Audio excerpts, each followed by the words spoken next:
ராமருக்கு மார்க்கெட் இல்லாததால் முருகனை தொட்டு பார்ப்பதாக நாம் தமிழர் கட்சியின் தலைமை ஒருங்கிணைப்பாளர் சீமான் தெரிவித்துள்ளார். சென்னையில் செய்தியாளர்களிடம் பேசிய அவர், திருப்பரங்குன்றம் விவகாரத்தில் பாஜகவுடன் கூட்டணியில் இருந்து கொண்டு அதிமுக எதிராக பேச முடியுமா என்றும் விமர்சித்துள்ளார். கூட்டணி வச்சுட்டு அப்புறம் ஏத்து பேசுவிய நீ? எந்த தர்மத்தை விடவும் கூட்டணி தர்மம் பெருசுன்னு உனக்கு தெரியாதா? கொள்கையாவது இதாவது ஏதாவது பேச்சுக்காத. நீ கொள்கைனா என்னன்னு சொல்லு. கொள்கைனா என்னன்னு சொல்லு. அவரே சொல்றாரு 10 நாளைக்கு முன்னாடி, திராவிடத்தின் உண்மையான வாரிசு நாங்க தான். இதான் திராவிடம். கூட்டணி வச்சுட்டு சொல்ல என்ன இப்படி எஜமா கோச்சுக்க மாட்டாப்லையா? சொல்லு. நீ என்ன ஈடி ரைடு வரணும்னு நினைக்கிறியா? இல்ல ஏதோ பிரச்சனை என்ன? நீதிங்கிறது எது? ஒரு சமத்துவத்தை, அமைதியை, நேர்மையை, உண்மையை நிலைநாட்டுவது. இருக்கிற அமைதியா இருக்கிற நாட்டுக்குள்ள குழப்பத்தை, ஒரு பிரச்சனையை உருவாக்குவதில்லை.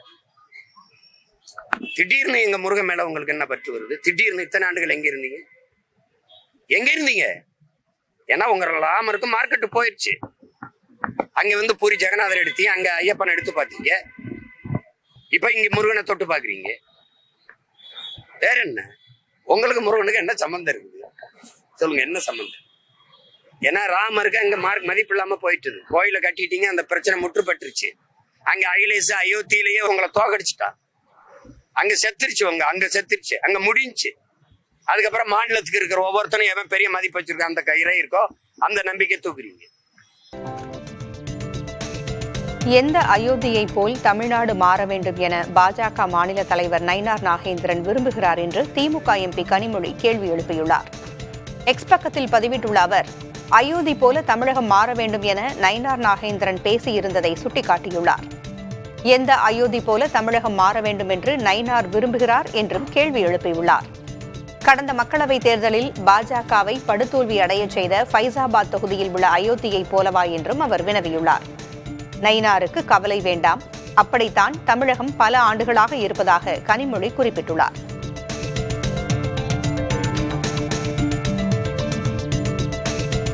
தீபத்தூணிற்கும் எல்லைக்கல்லிற்கும் வித்தியாசம் தெரியாதவர் திமுக எம்பி கனிமொழி என பாஜக மாநில தலைவர் நயினார் நாகேந்திரன் விமர்சனம் செய்துள்ளார். அம்பேத்கர் நினைவு தினத்தை முன்னிட்டு மதுராந்தகத்தில் உள்ள அம்பேத்கர் சிலைக்கு மாலை அணிவித்து மரியாதை செய்த பின்னர் செய்தியாளர்களிடம் பேசிய அவர், டெல்டா மாவட்டத்தைச் சேர்ந்தவர் என சொல்லும் முதல்வர், மழையால் பாதிக்கப்பட்ட விவசாயிகளுக்கு ஏக்கர் ஒன்றுக்கு 8000 ரூபாய் வழங்குவதாக கூறுவதை ஏற்க முடியாது என்றார். எதிர்க்கட்சித் தலைவராக இருந்தபோது பாதிக்கப்பட்ட பயிர்களுக்கு ஏக்கருக்கு 30,000 ரூபாய் கொடுக்க வேண்டும் என்று வலியுறுத்தியவர் ஸ்டாலின் என்றும் குறிப்பிட்டார். திருப்பரங்குன்றம் மலை மீது இருப்பது எல்லைக்கல் என்று திமுக எம்பி கனிமொழி கூறியிருப்பது சரியில்லை என்றும் கூறியுள்ளார். எல்லைக்கல் அப்படின்னாக்கி இவ்வளவு உயரத்துல இருக்காது. எல்லைக்கல்ங்கிறது 2 அடி உயரத்துல இருக்கும், 1 அடி பூமிக்குள்ள இருக்கும், 1 அடி மேல இருக்கும். எல்லைக்கல்லா இருந்தா 4 கல் இருக்கும். எல்லைன்னா என்னது? 4 கல். 4. இது ஒரு கல்லு தான் இருக்கு. இது தீபத்துவம். எல்லைக்கல்லுக்கும் தீபத்துவனுக்கும் வித்தியாசம் தெரியாமல் மதிப்புக்குரிய சகோதரி கனிமொழி அவர்கள் பேசிக்கொண்டே இருக்கிறார். உத்தரப்பிரதேசத்தில் மசூதியை இடிப்பதற்காக நீதிமன்ற தீர்ப்பு மீறப்பட்டதாகவும், தமிழ்நாட்டில் தர்காவை காப்பதற்காக நீதிமன்ற தீர்ப்பு மீறப்பட்டதாகவும் மார்க்சிஸ்ட் கம்யூனிஸ்ட் கட்சியின் மாநில செயலர் சண்முகம் விளக்கமளித்துள்ளார். சென்னையில் தமிழ்நாடு முஸ்லிம் முன்னேற்றக் கழகம் சார்பில் நடைபெற்ற ஆர்ப்பாட்டத்தில் பங்கேற்று பேசிய அவர், நீதிமன்ற தீர்ப்பு விமர்சனத்திற்கு அப்பாற்பட்டது அல்ல என்றும் குறிப்பிட்டுள்ளார்.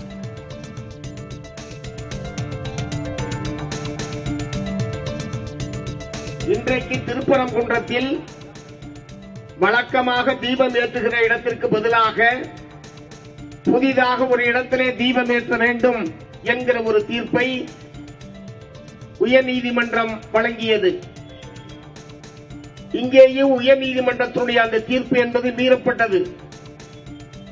அங்கே உத்தரப்பிரதேசத்தில் மீறப்பட்டது மசூதியை இடிப்பதற்காக, இங்கே உயர்நீதிமன்றத்துடைய தீர்ப்பு மீறப்பட்டது சிக்கந்தர் தர்காவை பாதுகாப்பதற்காக.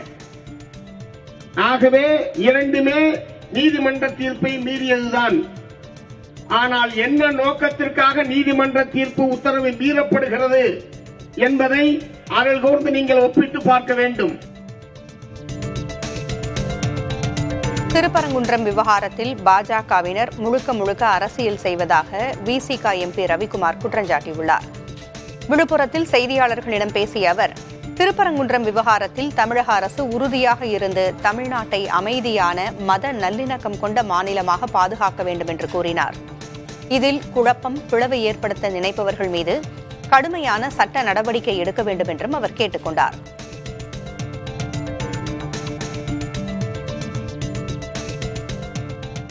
தீபம் ஏற்றுவதற்கென்று குறிக்கப்பட்ட நேரத்தை தாண்டி ஒரு ஜட்ஜி சொல்றாருன்னு போய் நாங்கள் தீபத்தை ஏற்ற போறேன்னு சொன்னா, அடுத்த நாள் போய் ஏற்ற போறேன்னு சொன்னா, அப்போ உண்மையிலேயே அவர்களுக்கு மத நம்பிக்கை கிடையாது, கடவுள் மேல மரியாதை கிடையாது, முருக கடவுள் மேல் மரியாதை கிடையாது. அதனாலதான் அங்க போய் ஜெய் ஸ்ரீராமன்னு பாரத் மாதா ஜெயன்னு அங்க போய் வந்து முழக்கம் எழுப்புறாங்க. அவர் முருகன் பேரை சொல்லி ஏதாவது முழக்கம் எழுப்பாங்களா? நம்ம பார்க்கலையே.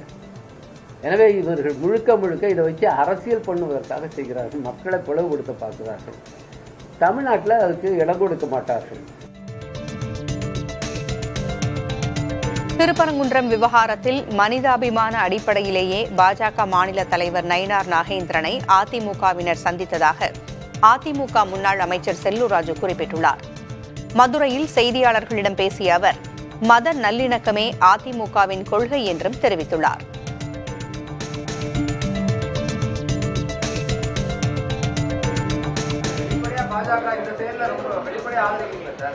அதெல்லாம் அப்படியெல்லாம் அப்படின்னா முதல்ல அது மனிதாபிமானம். அந்த ஆர்ப்பாட்டத்தில் அவங்க போறதுல நாங்க அதிமுக கலந்துக்கிற சொல்லி எங்க பொதுச் செயலாளர் சொன்னாரா? நாங்க எதுவும் கலந்துக்கிட்டோமா? நான் போனானா? எங்க கழக நிர்வாகிலாம் போனாங்களா? அங்க இருக்க கழக நிர்வாகிலாம் வந்தாங்களா அந்த தீபம் ஏத்துறதுக்கு? அது இல்ல சார். ஒருத்தர் கொண்டு போயிட்டாங்கன்னா, நண்பரை பிடித்து போயிருக்காங்கன்னா நண்பரை போய் பார்க்கறதுல தப்பு இல்லையே. 3 நீதிபதி சொல்லியிருக்காங்க. இந்த 3 நீதிபதி சொன்னதை எப்படி ஒரு அரசாங்கம் மதிக்க மாட்டேன்றதுன்னா கேள்வி. நான் மற்றதுக்கெல்லாம் போக விரும்பல. மற்றதுல மதம், நான் எங்களுக்கு பொறுத்தளவுக்கு ஜாதி மதத்திற்கு அப்பாற்பட்ட கட்சி. நாங்க மதசார்பற்ற இயக்கம். நாங்க நீதி அரசு நான் கேட்கிறேன், இதெல்லாம் நீங்க நினைக்கிறீங்க. நாங்க எங்களை பொறுத்தளவுக்கு நீதியை மதிக்கணும், ஒரே நிலைப்பாட்டில் இருக்கணும்ன்றதான் எங்களுக்கு வேற ஒன்றும் இல்லை.